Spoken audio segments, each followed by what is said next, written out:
মাম্পি দাস বাহাদুর পাপাই যোগাসন একাডেমির শিক্ষিকা নটরাজ আসন করছেন।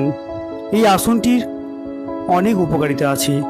মহিলাদের জন্য এই আসনটি রামবাণ, মহিলাদের যৌবন ধরে রাখে এবং সৌন্দর্যতা লাভ করে। দেহ যতটা সম্ভব টান টান রাখার চেষ্টা করে এই ব্যায়ামটি করতে হয়। আর পায়ের ও হাতের পেশির গঠন ভালো হয়, মেরুদণ্ড নমনীয় হয়, দৈহিক ভারসাম্য বৃদ্ধি হয় এবং এই আসনটি মহিলাদের, আমি আগেই বলেছি, সৌন্দর্যতা যে ব্যাপারটি রয়েছে, সৌন্দর্যতা ধরে রাখে, চিরযৌবন থাকবে এবং বয়সটাকে ধরে রেখে দেবে।